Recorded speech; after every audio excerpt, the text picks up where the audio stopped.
Good evening বন্ধুরা। আজ আমি বানিয়েছি খেসারি শাকের ভাজা। এটি গ্রামের মানুষের কাছে একটি সুস্বাদু শাক। আমি যেখানে থাকি এখানে এই শাকটাকে লং শাক বলে চেনে, কিন্তু এরা জানে না শাকটা এভাবে রান্না করে খাওয়া যায়। এরা চাষ করে অনলি বেসন করার জন্যই। আমরা খাবো বলতে ওরা কি করেছে দেখুন, পুরো গাছটা কেটে নিয়ে এসেছে, পুরো গাছটা মাটি থেকে উবড়ে নিয়ে এসেছে। ও থেকে আমি ডগ ডগ দেখে তুলে নিয়েছি। এইভাবে আমি পুরো গাছটা বেছে নিলাম।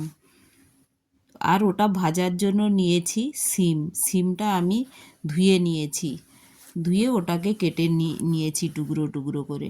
এখন আমি ওই ডগগুলোকে ফাইন করে চপ করে নেব।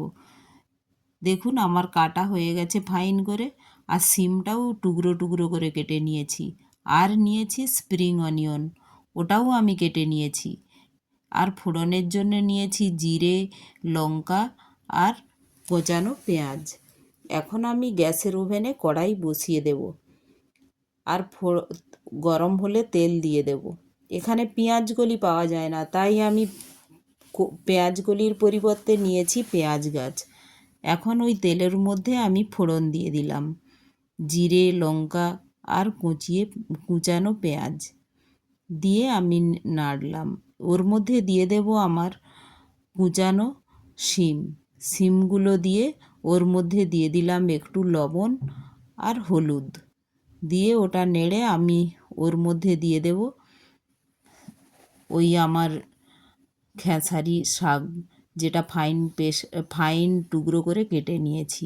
ওর মধ্যে দিয়ে দিলাম একটু লবণ আর একটু হলুদ দিয়ে ওটা নেড়ে আমি একটু ঢেকে দেব। এতেও জল দিতে হবে না, ওর শাক থেকেই যে জল বেরিয়ে যায় ওতেই রান্নাটা হয়ে যায়। এখন দেখুন শাকটা একটু নরম হয়ে গিয়েছে, ওর মধ্যে দিয়ে দিলাম স্প্রিং অনিয়নগুলো। এবার এটা স্প্রিং অনিয়নটা ওখানে দিয়ে এটা নেড়ে আবার আমি ঢেকে দিলাম।